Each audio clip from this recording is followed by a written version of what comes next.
Decolonization got to most of Asia, and now it's going to get to Africa. And so, Africa as a whole, you can see here when you get independence and when you get independence, or who you get independence from. We're going to concentrate on a couple spots. We're going to look at Kenya. We're going to look at Algeria. But let's realize what's going on here. The whole continent first. You got some Pan-Africanism and a movement that's going to be called the Negritude movement. The Negritude movement is pride in Africa. It's promoting blackness. It's hate. Let's bring back the traditions that were here before imperialism. We want to revolve our traditions, our cultures, our poets, our writers. We have a lot of pride in who we are. We have pride in who we are, and therefore, let's get that going. The imperial powers don't want to give us independence at first.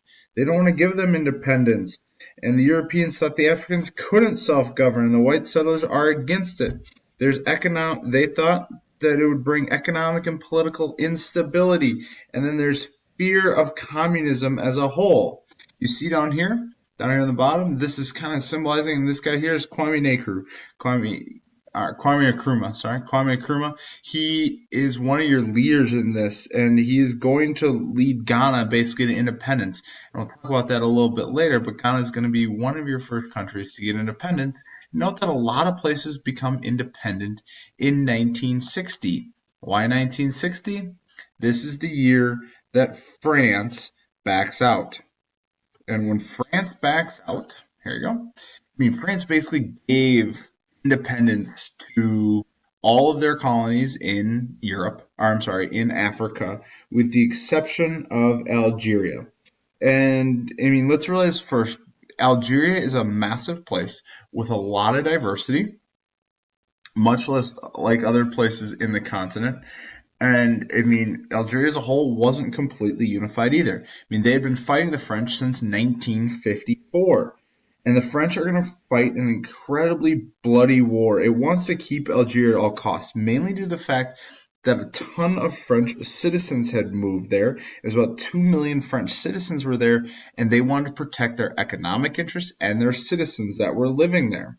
However, after World War II, the Algerian nationalists gained more and more and more power, and when the French colonial police shoot into a peaceful protest about Algerian and Arab independence, the war is going to start. Algerians starts rioting, about 8,000 dead, and 100 French die almost immediately, and this is only going to raise the stakes. France ends up committing 500,000 troops to Algeria in 1955. But the civilians throughout Algeria are going to get trapped in urban areas. But the Algerian colonized soldiers, the ones that the French had brought with them and the ones supporting the French government, are going to be killing Algerians. And this is only going to expand that Algeria is going to call more and more for freedom because they are fighting themselves. And that's quickly going to change. And Algeria is going to win a bloody war in 1962. There you go, back to this slide, which kicks the French out of all of Africa. Now, let's go to one that is different than all the rest. The one that's different than all the rest is Ghana. Ghana is different than all the rest because, first of all, Ghana is your first in 1957, and also it does things peacefully. All right, Kwame Nkrumah is your leader in 1957. He's going to just inspire other African nations, that movement, that Pan-African movement that's going to take place. Let's look at where Ghana had come from. Ghana changed over time from a gold to slaves to cocoa. And at first, his followers, Kwame Nkrumah, as they're going more and more towards calling for independence, and Nkrumah is getting more and more power. His people are put in jail, but they're generally, the British slowly but surely let them out of prison, and eventually they were going to get their independence first. And Nkrumah becomes a spokesperson throughout the entire continent for that Pan-African movement. And what you see down here is, look at this picture. This is the Queen and Kwame. And what you see is these two people standing next to each other saying, hey, we're just as powerful. We're just as good as you. becomes kind of the rallying cry throughout the continent of Africa after Kwame, and 30 different colonies are going to declare their independence less than 10 years after. And we already talked about one of them with Algeria. Next, let's go to Kenya. Kenya, the whites are British descent for the most part, and they are going to start their uprising in 1947. They're going to start their uprising in 1947, and it's going to be violence. The British government didn't see it as legit and labeled these people as radicals, as bent on this racial struggle for supremacy. The white farmers had pushed these revolutionaries off the best farmland during the 1930s and 1940s, and labor strikes and other small campaigns throughout the 1940s start. And just um, you had basically been put in these tribal reserves, and they weren't good farmland by any stretch. And they are slowly but surely going to campaigning, and then campaigning against the British rule. Then in 1947, it becomes violent. And the Kikuyu are going to rely on guerrilla tactics. The British try counterinsurgency programs to stop it, detention centers, declaring a state of emergency in 1952. And the struggle is really to figure out for the British who's fighting with them and who's fighting against them, because some of the whites do switch sides, and some of the smaller ethnic groups in Kenya are going back and forth between different sides. And basically, because they don't know who they're helping or who's with them and who against them, when the British put all nationalist leaders in prison in 1953, the British then, but then in 56 they have to do it, in 59 they have to do it, but then the 1959 one is where it really takes place, is where this final real stretch towards independence is going to come, because after 1959, the British allow for all political parties to be involved, and Jomo Kenyatta is going to help Kenya really towards their independence finally in 1963. And this was a violent affair early on. Over time, it becomes more peaceful, but at first, it's incredibly violent. One more country to talk about. That country is South Africa. Probably the most famous of the countries, mainly because of apartheid. And where we got there is South Africa did have the strongest economy in 1948. They had a huge amount of resources and industrial development going on. The industry had grown during World War II and opened jobs up for blacks and new opportunities. But after World War II, there were calls for reform. And this is where they're going to put a institutionalized separation. Apartheid translates as separateness, where whites are going to deny black people rights. They're going to deny black whites. And even though 85% of the territory is owned by whites, it's over 90% of the people are not white. And what they do is they force any non-whites were called coloreds or mixed race, Indians and Bantus, and they force them onto homelands. You can see here on this map where these homelands were. It's basically, so the whites own almost all the good land, and everything else is owned. So Swaziland and Lesotho are different countries, but you can see just these are different like republics within South Africa.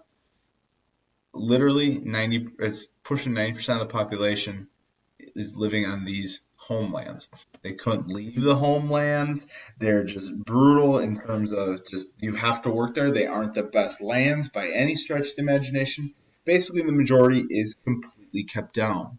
One person who's working against this is Nelson Mandela and the African National Congress, which he is the leader of. He wanted a multiracial democratic rule for South Africa. And when the government declares that anybody working against them is communist, they jail them. They jail them all. And then South Africa, and so this violent police action throughout the 1960s. You see Mandela down there in the corner. He's in jail. You get court sentences for the African National Congress's military unit. And the protests are going to continue through the 1970s and the 1980s. They're called for UN sanctions. And eventually, the economic sanctions are what's going to pay off. The economic sanctions against South Africa just become debilitating over time. And throughout the international community, there's calls for free elections.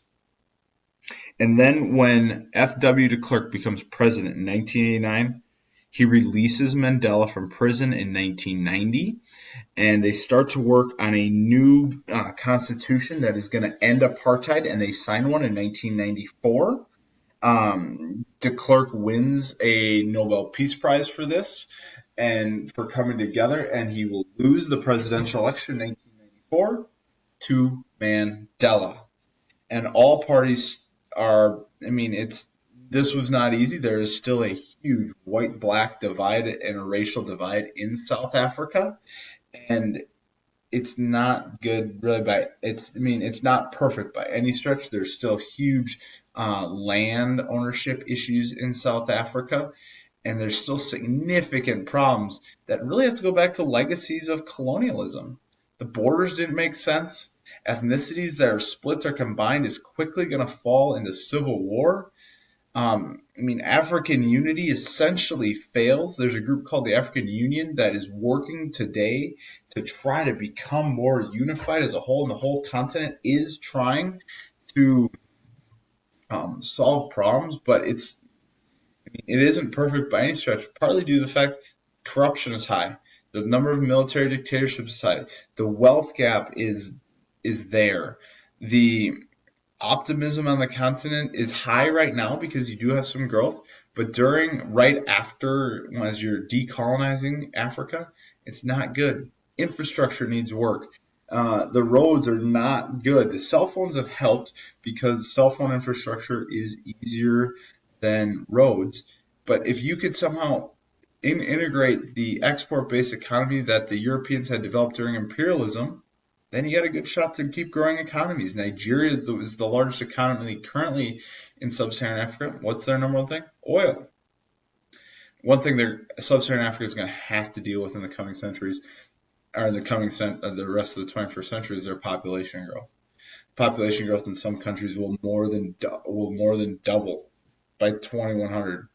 And so how to deal with that when you're dealing with, okay, food issues, lack of infrastructure, borders that aren't good. There are no easy answers to this. All right, so a couple things you should remember quickly. Ghana gets its independence first led by Kwame Nkrumah, 57. It's peaceful. A couple violent ones in Algeria and Kenya. And then just the basics of apartheid. Complete separation of the races in an institutionalized format with Nelson Mandela's African National Congress leading the way to fight against.